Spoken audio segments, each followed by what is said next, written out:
How many of you have been told that government can't or and won't attract great talent? How many of you have been told that government will never attract great technical talent? How many of you have believed it, even if just for a second? We keep hearing that recruiting in-house technical talent is one of government's biggest concerns, but tell that to the over 1,000 students from 175 colleges and universities who applied to our fellowship to work in federal government. Our generation wants in. When I was looking for my own internship, I didn't even know civic tech was an option. I was going to work at Google, Facebook, Uber. All of my friends were working on cool problems there, and the companies paid absurdly well. But that's the thing. Too many students feel like these are their only options. And so even the most mission-driven talent goes to the private sector and often never looks back. However, I had an experience so compelling that I turned all of that down. Erie Meyer, who's at Code for America today, and Nick Sinai, former deputy CTO of the US, opened my eyes to the power of technology in government. They told me stories of real impact and tough challenges, how Nick opened up federal data to the public, or how Erie protected consumers from predatory lenders, and all of a sudden, all these other options, the ones that I thought were my only options, seemed insignificant. Chris and I realized that we couldn't be the only ones inspired by these stories of real impact, and so we started coding it forward.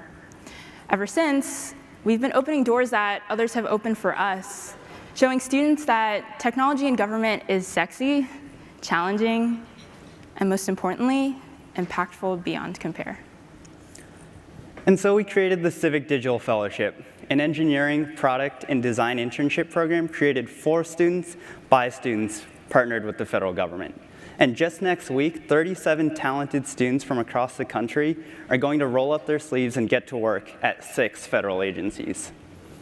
Our fellowship model is so compelling that students have even turned down internship offers from those shiny tech companies. Sorry, Microsoft and Facebook. Or deferred their graduations, all to spend the summer hacking the bureaucracy with us in Washington, D.C.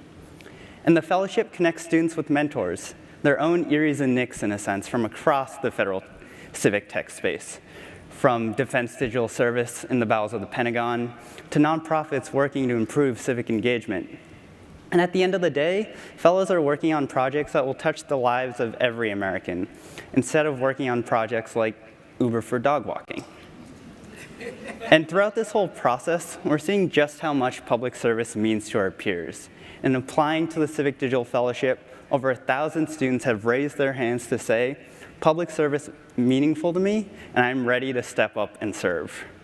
And this passion, we see it in students like Miriam, who when weighing her opportunities, had to ask herself, would I rather be working at a startup that caters to the top 5%, or at a federal agency that quite literally counts every person in America? Because everyone here matters and deserves to be counted. And this is important work, and it's coming at the right time because government is graying. Over 1/3 of the federal workforce will be eligible to retire in the next 5 years, and the tech in government is often as old as some of the people there. And in shaping what the next generation of government looks like, it's incredibly important to us at Coding It Forward that those building our nation's digital services strongly represent those whom they serve. And that's why our fellowship is financially inclusive and accessible. And we're proud to announce that for the 2nd year in a row, our cohort will be majority female, with fellows hailing from a wide range of racial, ethnic, and academic backgrounds. So when Athena,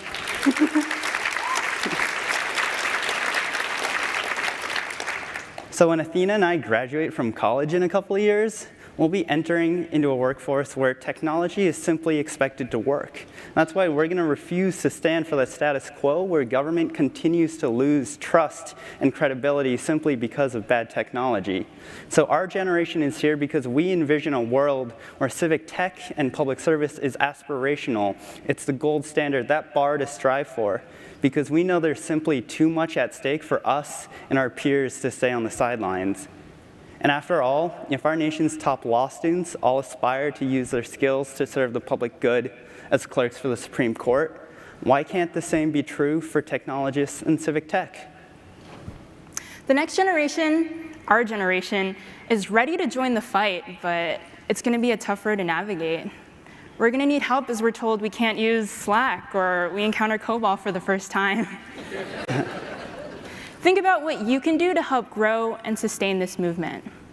Whether it's starting your internship program in your own office, which is hard, but come talk to us, mentoring a student just starting out, or connecting with an organization at your local university, we ask that you commit to mentoring just one student. We're thankful to all in this room who have opened doors for us, but now we need your help coding it forward to inspire the digital leaders of the future. Thank you.